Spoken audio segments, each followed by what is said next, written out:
It's like when Spock had to fight Kirk on Star Trek. Best friends forced to do battle.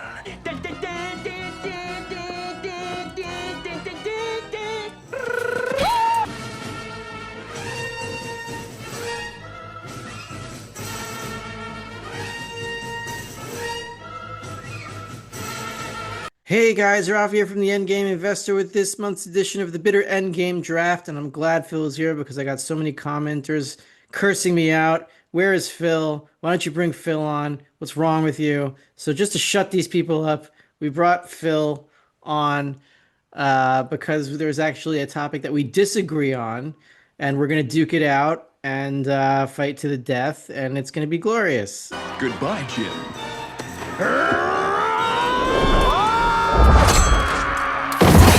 And whichever one of us wins doesn't really make a difference because silver's gonna be money anyway, and we're pretty much equal on the same page on the divestment thesis. So whatever causes silver to go down doesn't really matter, but we're gonna fight it out anyway because it does affect people's mentality and what they think is real because they'll chase fantasies and all that. And you should know that before we started recording, and I thought I should share this with everyone just because I think it's important information. We were talking about tetanus shots. I'm a little bit of an anti-vax. I'll bleep that out before before I publish this. So what? My daughter stepped on a spike. I think like just a regular spike, not like giving a metal spike. And then everyone's telling her to get a tetanus shot. But the thing about tetanus shots is that spikes don't cause tetanus and rust doesn't cause tetanus. Tetanus is a bacteria that lives in feces. And so in the 19th and early 20th centuries, there was about a lot of horse-drawn carriages in cities, and there were nails that were keeping the horseshoes in. And one of those nails, those rusty nails covered in horse feces, was on the road, and you stepped on it, and it impaled your foot. And then you had pieces of horse feces in your foot that could give you tetanus because they're very hard wounds to clean. And that kind of morphed itself into nails cause tetanus or tetanus grows on nails, which it doesn't. So all you have to do is pretty much wash the wound out, make sure there's no feces in your foot, and you'll be fine.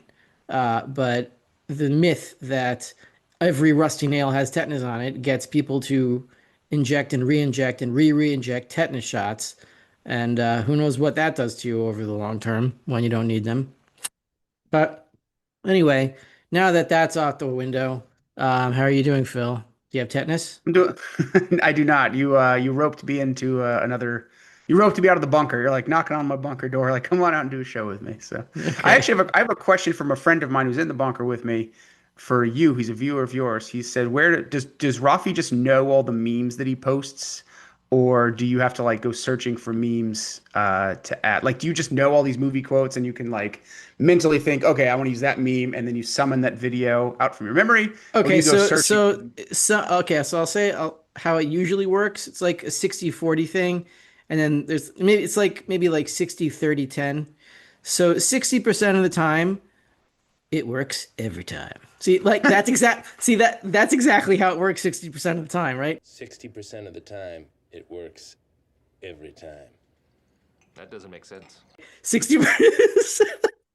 I didn't mean to do that, but it's a perfect demonstration.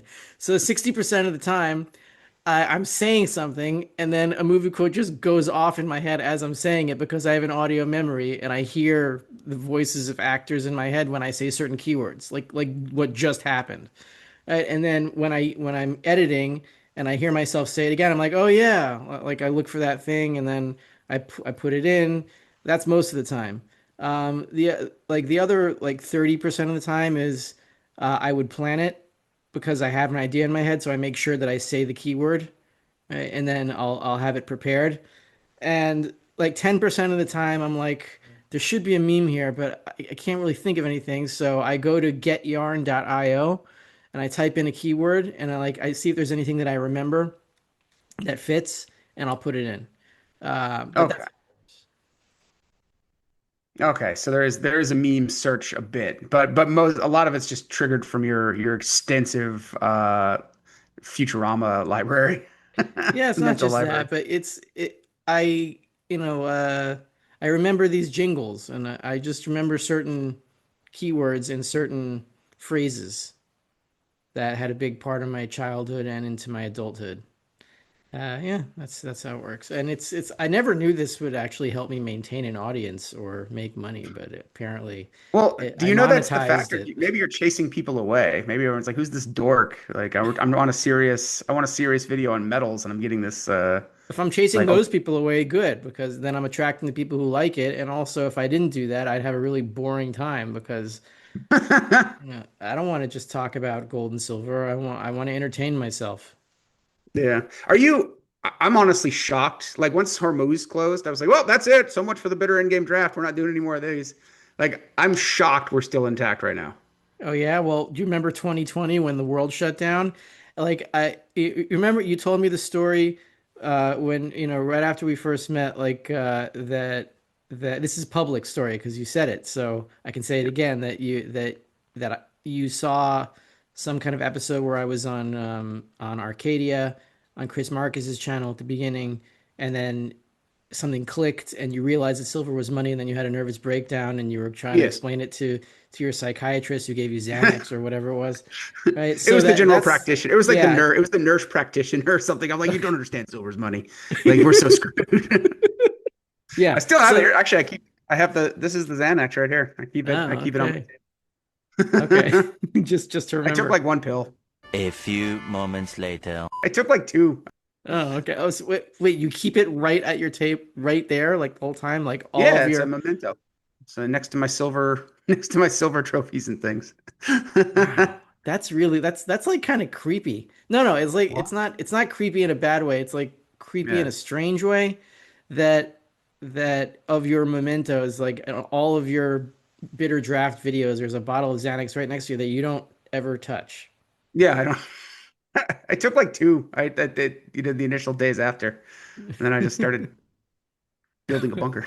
Okay, well, anyway, that's what happened to me in 2020. I started like sputtering and like uh, and saying like this has to be it. Like what I was saying to my wife, like okay, like as gold was crashing to 1450, and as all of my golds and mining stocks that I had since like 2012 were like crashing to almost to near zero, and my portfolio was looking like it, I was losing my entire net wealth. And I was just saying this, like, no, they're shutting down the world. It has to be it. This has to be it. They're gonna print trillions. It's gonna be like I was like sputtering and I was like shaking. And they did print But then trillions. yeah, but then we're still here and it's 2026. I really thought that was gonna be the end game. That's And crazy. then when things stabilize, I'm like, okay, hold on, wait a second. I gotta like regroup and like think about this. The system's a lot more resilient than we thought. And here we go again. Like Hormuz is shut and things are still functioning. But at some point they're not going to. I don't know what that point is. God, please, Probably please let it be this. Like, I don't want another 5 years of this. I know. I know. I mean, can you imagine the woke after, like, just all the bullshit after this, if it survives, like, how bad it's gonna be? And what else can they do? They're like cutting off children's genitals and transing everybody. I mean, what else? There's nothing left. I mean, they used to be a lot worse in the Middle Ages. Yeah. They would draw and quarter people. I was thinking Yeah. about being drawn and quartered because I was stretching today, and But that's not an inflation thing. That was just like that was criminal justice stuff. well, it's the same lack of respect for humanity that central banks have. Yeah. I don't know. I don't know. We'll see. But let's hope that's the end. Anyway, speaking of the central banks and games, you want to get to our first topic? Yeah. So you believe that paper, and a lot of people believe this to varying degrees, that the paper price or that contracts are sold by banks without being covered by physical for the purpose of pushing down the silver price intentionally to some degree. And I would hold that that's not what's happening. I'm not saying it can't happen, but I'm saying it's not a significant factor in the discovery of the silver price at all. That's my position. What can you explain yours? Yeah, sure. So I'm not I think this is happening, but I'm not wedded to it. So you might convince me by the end of this episode. I'll say, "Oh, well, I guess I was wrong." But yeah, I do think the futures market did not exist before what, 1987, is that correct?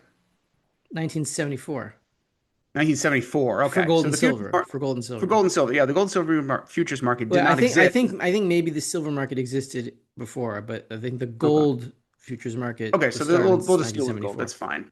The gold futures market didn't exist before 1974, and so the question is, well, why didn't it exist? And that's because gold was honestly valued as money reasonably Well, it's before also because 1970. gold was illegal to own. Yeah, okay, that's.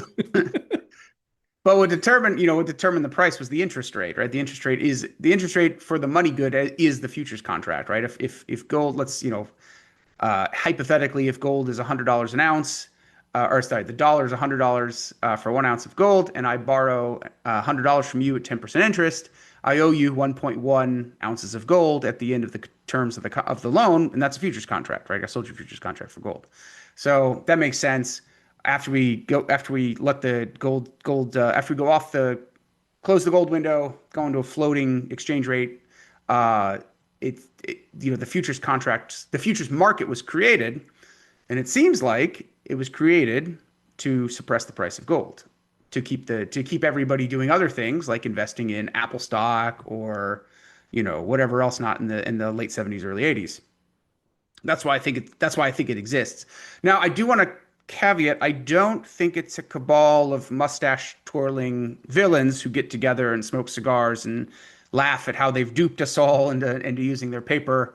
And I think the invisible hand is a very powerful force, but we've corrupted the invisible hand, so everybody is incentivized to. I'm sorry, I live near a fire station. It's very annoying. I But barely just I just barely hear it. Okay. What was I? When the invisible hand is corrupted, then the question, or people are still incentivized to go do, to maximize their profits, maximize the utility, but the invisible hand is corrupted, so they're being led off into weird directions. So they'll be led off into investing in Bitcoin or something else and away from going into money. And because I think part of it is just so many dollars have been we're moving into the, investment side, that if gold and silver are just kind of sitting there, doing this for 50 years, the people you could, in real terms, they were going down, right? Because inflation's going up, inflation's going up, and the assets are massively outperforming traditional money, and so you could short. You could ride these little fluctuations of the gold and silver doing that and short them, reasonably sure that they weren't going to spike up and catch you in a short squeeze. So that's what I think is happening. I think it's just a corrupted invisible hand. I don't think it's the cabal of Zio Jews or whatever running everything. Okay, so how does it work mechanically? Like, let's say the if the gold price is spiking or the silver price is spiking, does a banker say, or somebody in the cabal, even though they're not twirling their mustaches, say, okay, we have to sell a bunch of silver contracts to get silver down? Or are they saying, wow, this is a great opportunity to sell a bunch of silver contracts because the price is so high and it'll probably fall? How does it work? Well, I can't speak to motivation, but what I think is happening is a bunch of silver contracts get sold, and that artificially shifts the supply of silver Who out. sells them? It would be the bullion banks, wouldn't it? The bullion banks? Okay. Yeah, the So bullion banks are an so issue. So, go ahead. so here's the problem. Um, and people will disagree on this and they'll call me an idiot and all this stuff. But bullion banks, how they work is they're market makers. Like they buy and sell and they do two legs at the same time. Right? They're not speculating on the price of gold and silver. If they want to sell a contract, they have to own the metal. Now, people will say they don't really own the metal, even if their bylaws or their regulations or whatever is making them do that. Anytime someone on a bullion bank trading desk has people operating it, like they're clicking buttons and they're deciding what the bank is going to hold. So if they want to go short a contract, They probably by the way that JP Morgan works, they have to buy simultaneously on the other side in London. Now, the argument is the stuff in London doesn't really exist, or the stuff in London is promised 25 different people and hoping that it's not going to be delivered. But that's speculation, right? I've never seen any proof, any hard proof that that's actually the case. Okay, so that when people say something like there's 200 notes for silver above the actual for each individual piece, you think that is not a true statement?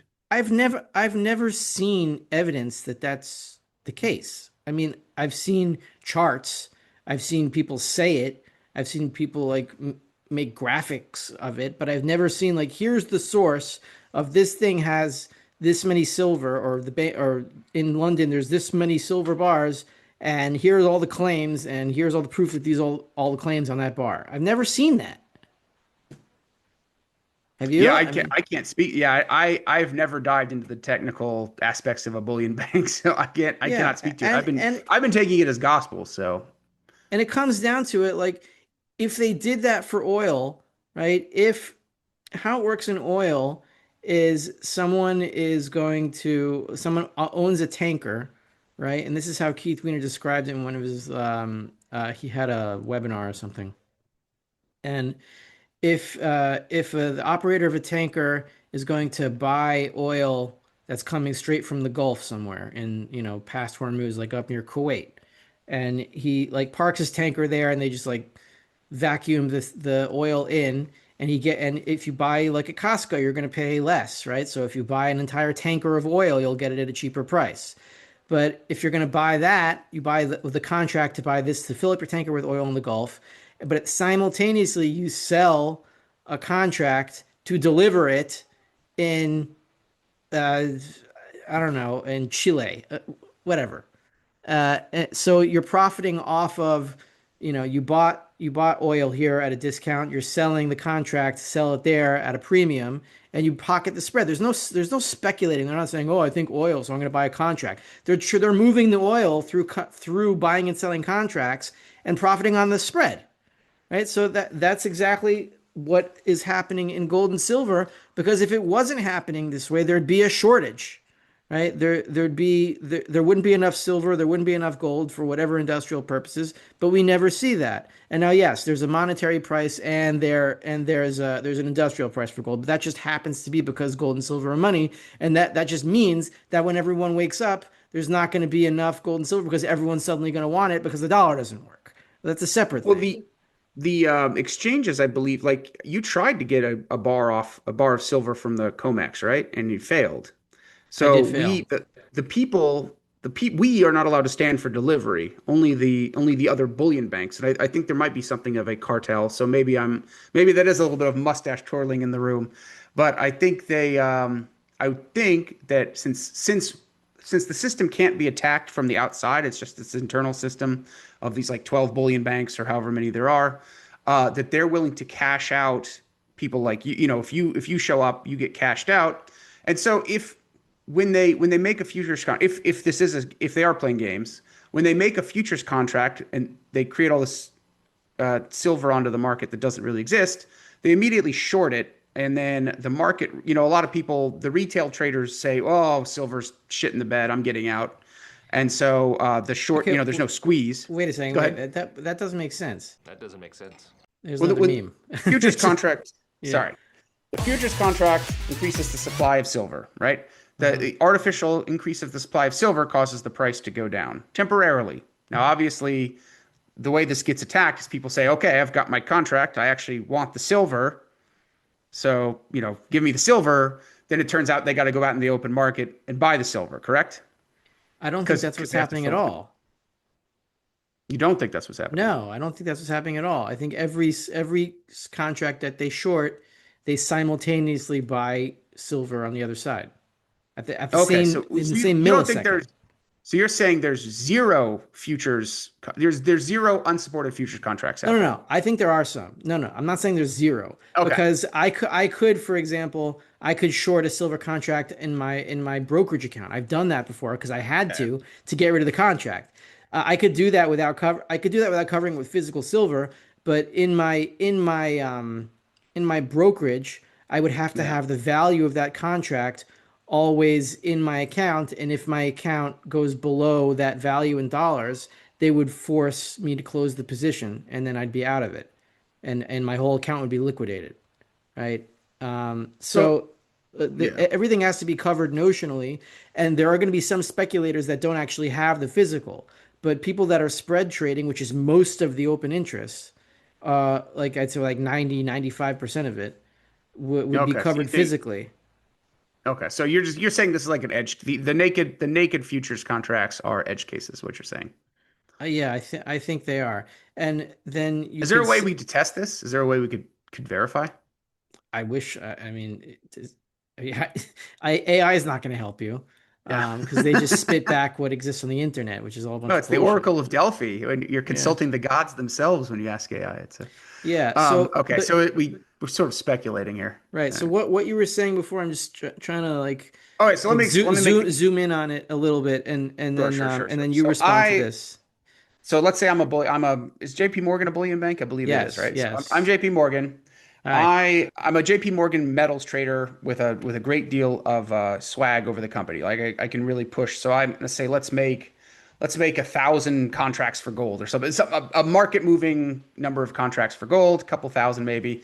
So the supply but I don't actually have the gold. So I'm just gonna this is just gonna be a market game. So what I do is I make all these futures contracts that shifts the supply out and that drops the price down because the market is saying, oh wow, there's a lot more gold out here than we thought there was, Okay, right? just stop there for a second. Okay. So when they're selling those contracts, right? For every seller, there's a buyer. So let's say Yes. JP Morgan is selling gold at 5,000 an ounce, 5,000 an ounce, Yeah. right? They sell that Re- contract. Let's say they sell that contract for 5,000 an ounce, and now they have to deliver that, or close it out. So okay, Not yet. We're and not. then I'm going to no, get no, to but that. then they sell another one and another one and another one, and then but as they're selling it before they get a buyer, they have to find a price where there's going to be a buyer. So it's not like they sell 1,000 contracts at $5,000 and then all of a sudden the price moves. They're profitable on all those contracts that they sold, and then it doesn't work that way. Let's say Right. they sell one at 5,000. It goes and then they're trying to sell a second one. It goes and then they only find a buyer at 49.95. And then they sell a third one. They only find one at 49.90. So they have one they sold at 5,000, one they sold at 49.95, one they sold at 49.90. And then in order to win on those contracts, it has to keep going down below what they sold for the last one. You see what I'm saying?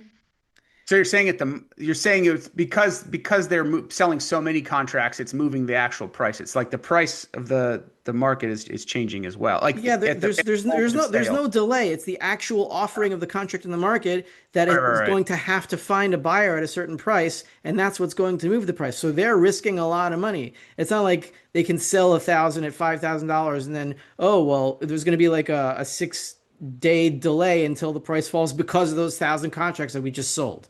I don't think it works that way. So I'm not sure. I'm not sure if this ruins my plan or not, or my explanation. Let me continue as if you didn't say all that stuff. Okay, fine. You can interrupt me.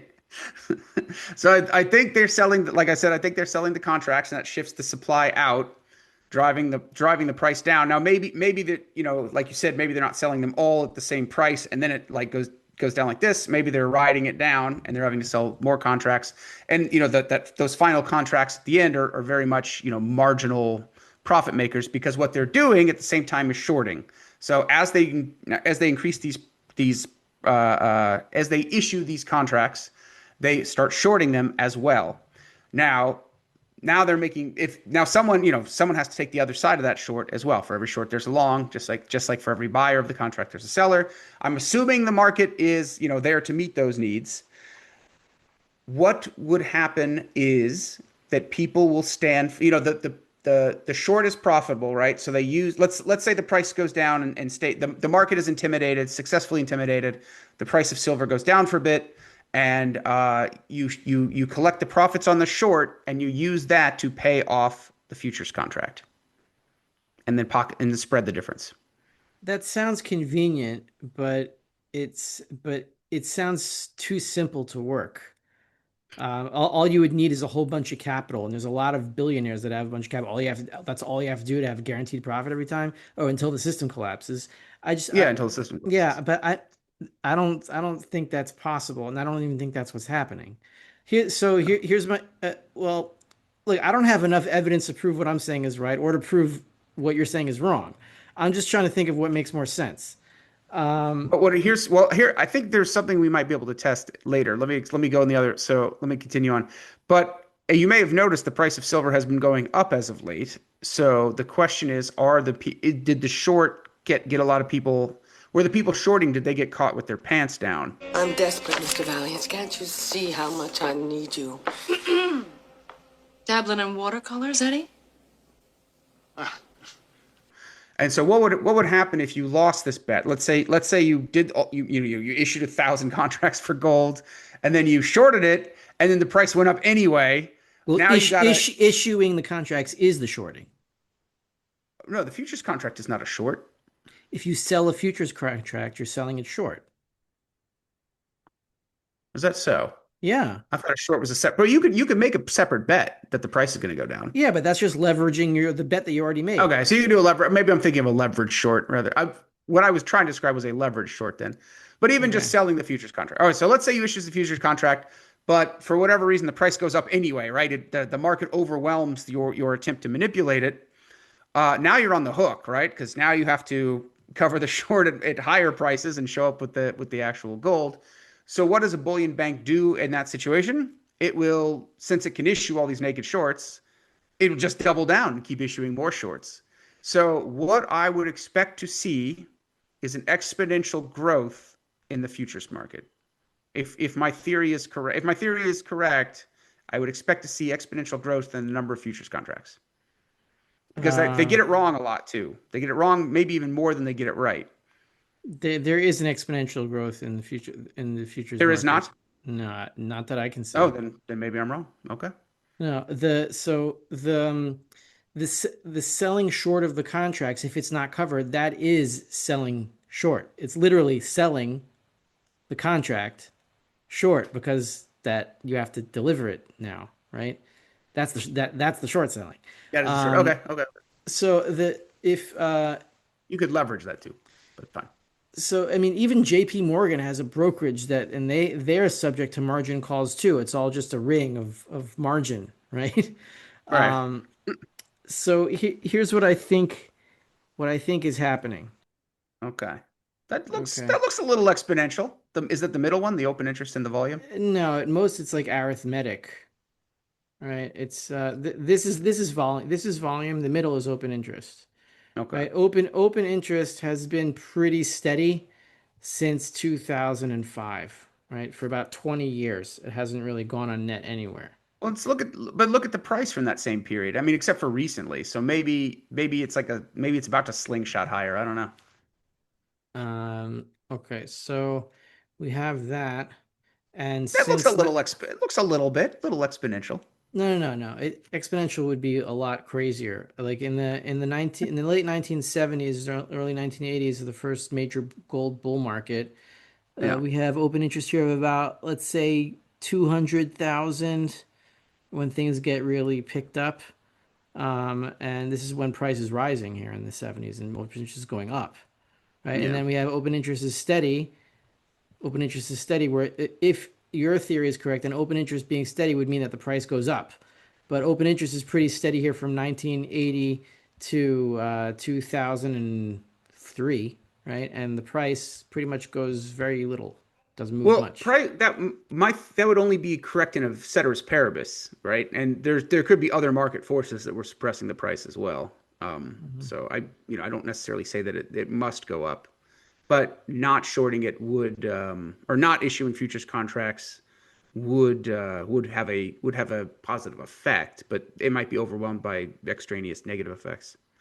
Yeah, I just think they're using the contracts and backing them with physical in London or wherever they're getting it from, and just profiting off the Okay. spread. That's what I think is happening. And there was one other chart I wanted to show you here. Is it? It was in silver. Okay, yeah. So I'm gonna go to silver. So let me. Well, actually, we can wait till after the graph. I was just going to ask what you think what games you think are being played, because you think there are some games being played, Yeah, I think they're minor. minor Like games. spoofing what the banks do when they put in orders that they intentionally do not fill. Like they So put it on a why is timed. gold? Why is What? gold not like $50,000 an ounce right now? Like, something's keeping the price of gold down from where we think it is going to be. The fact that everyone is tied to the dollar and they can't escape it until it goes to zero. Okay, so it's just the credit system. Okay, okay. Yeah. Okay. So here you see the interaction between, let's put it on a 20-year chart, um, between silver open interest and the price, right? So this kind of could be interpreted in terms of your theory, right? Open interest in the green goes up in silver and the price goes down, right? From 2011, right, until 2020, this bottom over here, and you have price going down from 50 to about 11, and open interest over that time trending higher and higher from about 100,000 to 250,000. Okay, so that would anecdotally fit with what you're saying. And then from here at the top of 250,000 right before the lockdowns, open interest starts trending down. Now we're at 100, now we're at 100,000, right? We just broke 100,000 today. We're at 99,000, and the price goes up as open interest goes down. So you could say, fine, that anecdotally fits in both directions. However, you have this here from 2008 to 2011, where open interest is going up from 85,000 to 160,000, and the price is going up from about $8 to $50. So that doesn't fit. You could say, well, that's in spite. Maybe it's in spite. But here's my theory and why I think it fits with all this. So I think there's a certain amount of silver in London. It goes up and down, right? It doesn't just stay there. So the more silver that exists, that the more futures contracts can be sold against it, according to their regulations or whatever they have to do. If the bullion banks have to cover, because they're spread traders, they're not speculators, if they have to cover every silver short contract that they sell with physical silver in London, then the more silver that exists in London, the more they can sell short, and open interest will go up. And now, if the supply of silver in London is really going down, and there really is a problem with the supply, which I hear rumors of that. I can't really substantiate it. So I haven't opened up the vaults. I don't know what the hell is there. But if the supply is going down and they can't sell as many contracts short, then they can't sell them short. They have to wait for the price to rise to be able to sell it short, because that the price rising would entice more silver into London, and then they'd be able to sell it short at a higher price. But if the silver isn't there, then they can't sell short, and therefore the price would rise. That's what Okay. I think. I think I like I said, I'm not entirely wedded to the idea that, and it's not required that this Mm. scam exists to have us enslaved into this debt system for so long. Yeah, So it I really can. so yeah, continue. So I'm sorry. Yeah. Oh, I mean, your argument's pretty persuasive. Maybe there isn't any games going on under the scenes, but maybe there is. I don't I know. think there are minor gains, but I don't think there's like a major I don't think there's a whole bunch of naked shorts and that bullion banks just dump paper on the market to save the monetary system or something like that, or that they have the power to do that. Or Yeah. even if you're going to take a less maximalist view. But what I think is important is not to get stuck in the mentality, and a lot of the more conspiratorial gold and silver bugs get stuck in this mentality that the bullion banks control everything. It black pills people. The bullion banks control everything, and they can just dump whenever they want. And the gold and silver bugs will never win, and the dollar will keep ripping us off forever because the bullion banks are just so powerful, and they can put gold and silver prices wherever they feel like. I think that's a very damaging mentality, and it will just drain you. And I don't have that mentality at all. Yeah, if they will at some point. If my theory is correct, they will at some point. Either the markets will fail, like people will say, well, someone will say we need the silver that can actually open the vaults and can't be turned away, and it turns out the vaults are empty. In that case, the market collapses, or the market never fails, but people just walk away from it. People, the physical premiums would just skyrocket to infinity. So, the spot price might be, $4,000, $5,000, but to actually put metal in your hand is $20,000, $30,000. So, Yeah. either way, their Yeah, power is I think that's going to limited. happen. That's probably going to. I mean, look what's happening in oil Yeah. once Hormuz was blocked. You have the spot price of Brent being like $30 or $40 more expensive than the future. But doesn't that So show isn't that evidence of a paper game?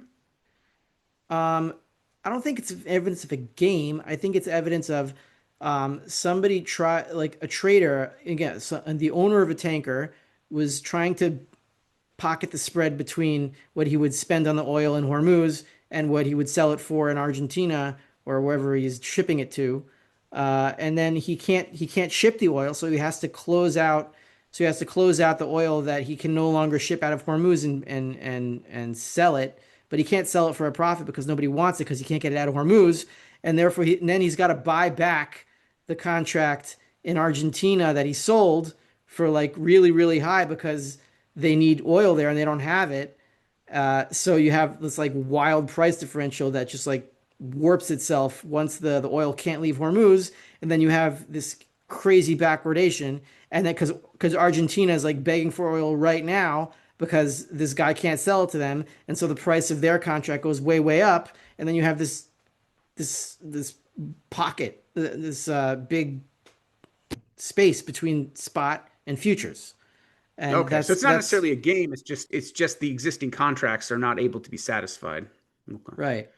Right. So Okay. Yeah. sort of like when it had when silver went to 120, it wasn't like the coin shop owners were like, "Whoa, it's too expensive. I'm not going to sell. I want to keep my whole stash because the dollars." It's not that. It's that they can't hedge because the price is going so wild that they can't figure out what they're supposed to sell this for, and everything shuts down. It's just the way that the way the system works is that it will shut down when things start going haywire, and that's what's going to happen with gold and silver, and it could resemble, a default that you can't deliver. But I don't think it's because nothing was covered, unless the silver in London really is being claimed by four, five, six people each bar. Which, if you could show me evidence of that, I'd say fine, you're right, but I haven't seen it. Yeah, it's above your and my pay grade. I mean, Yeah. fundamentally we completely agree, and I don't even think it affects the time. It doesn't really affect my timeline or anything. This is an intellectual curiosity of people who are just waiting for the end game to freaking hit. Yeah, yeah. So I just say the most important thing is don't get caught in the mentality that the bullion banks are all powerful. They're not. They're not. They're No, not. they're not. Do you want to go to the second topic? The Why the boomers are so boomers, why freaking the rich? boomers are so rich and why their wealth is fake and why they're going to lose everything. But it doesn't really even matter because most of them are like in their 80s anyway. Yeah.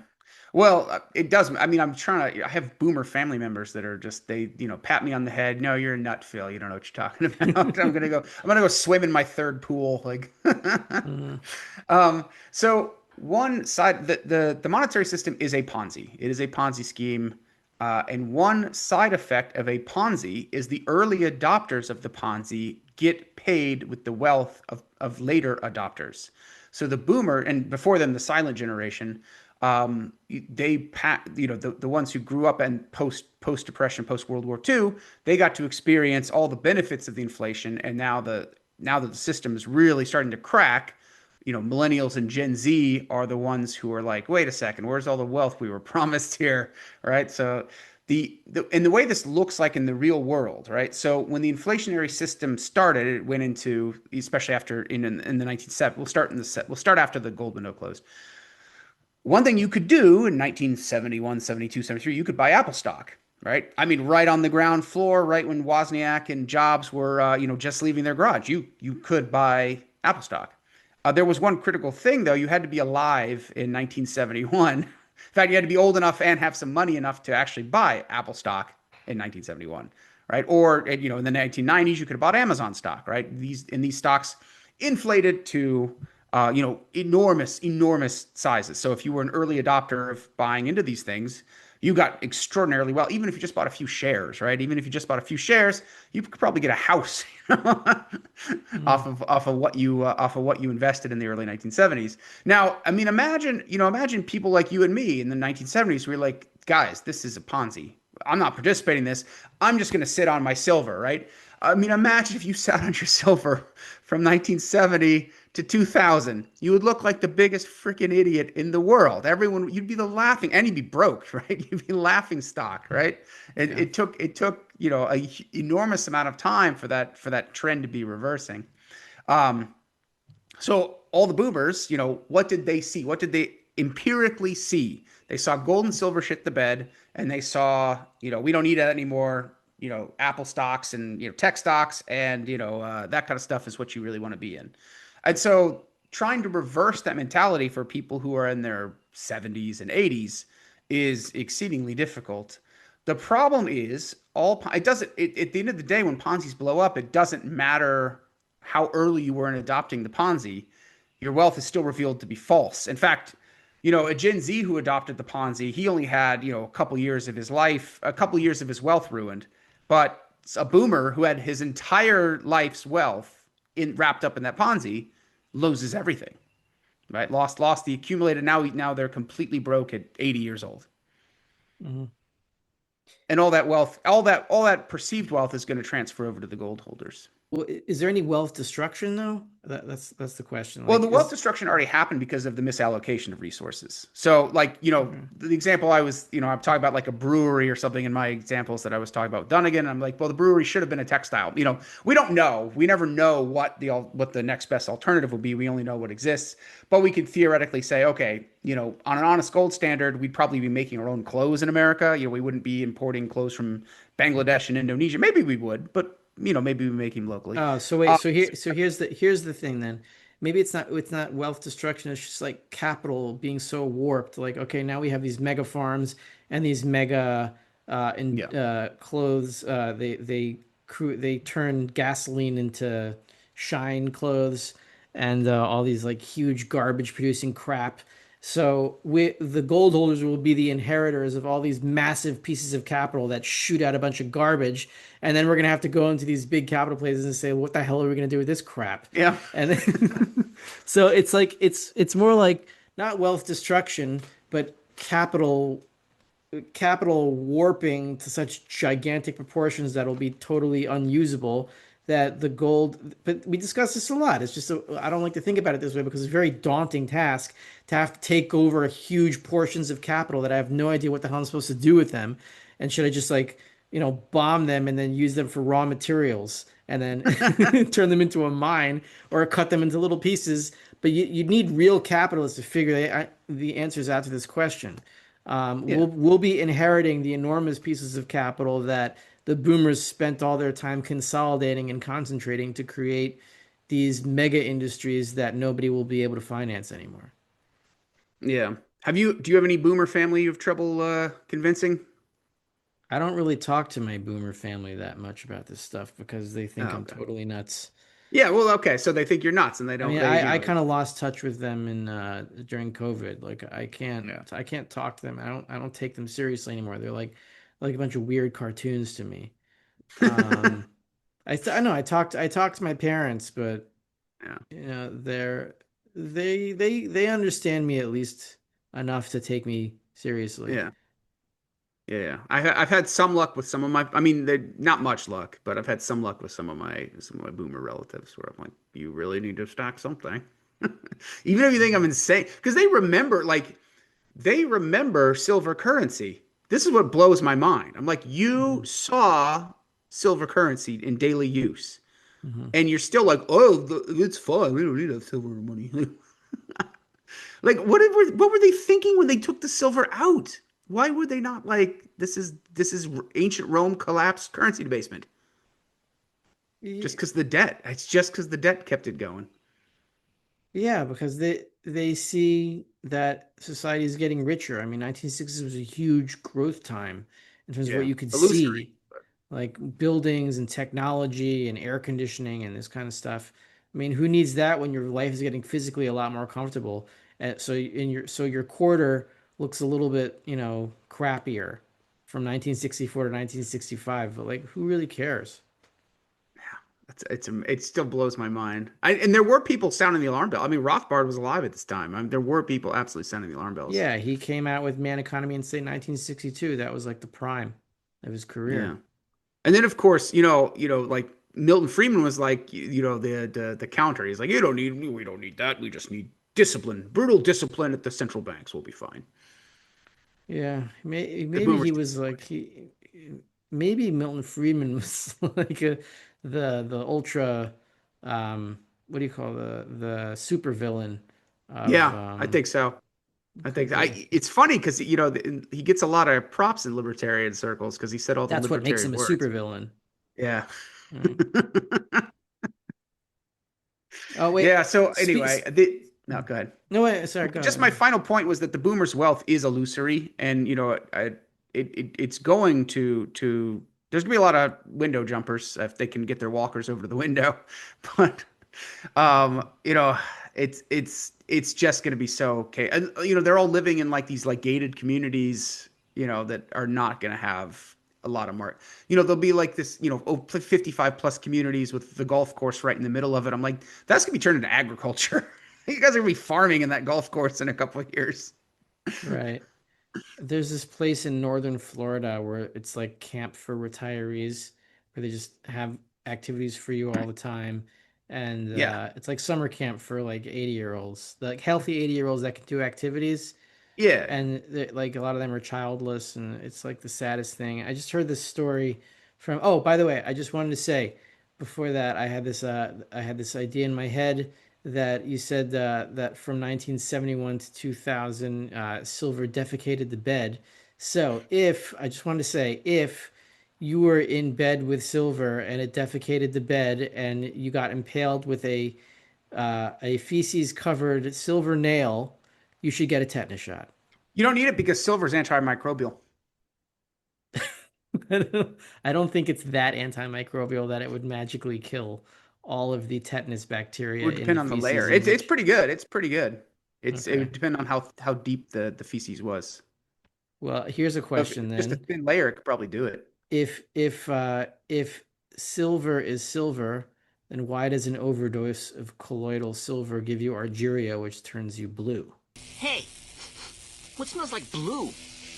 I feel like that would be it's the silver in your skin is not reflecting the light correctly. I think it's the layer of skin itself is like interfering with that. You've looked this up?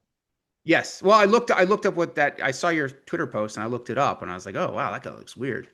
But Oh yeah, yeah, apparently if you ingest a bunch of silver powder, well you turn it like Smurf blue, like a little darker than a Smurf. that's weird. It's yeah, it's very strange. All right, any other topics? I think we covered it. I would just if there's any boomers watching, put your wealth into gold and silver, you're going to lose everything else. You ain't Yeah. gonna you ain't gonna be doing summer camps. I promise. We're gonna be farming and like backyard farming. Yeah, and if you're on the if you're on Team Gold and Silver, be prepared to buy up enormous pieces of capital and slice them I up. have no idea what to do with them. Yeah. What am I gonna do with a golf course in the apocalypse? All right. Anything else, Rafi, or is that good for this week? This month, I should say. That's good for this month. I mean, tomorrow's May. Do you want to do the next Yeah, tomorrow. May? I don't know. We'll see. I'm hesitant to even come out of the bunker now. It's so close. I hope so, because if not, you look like an idiot, and so will I. It's all right. I There we look go. like an idiot already. Okay. Take I'm used it to easy, it. man. Bye.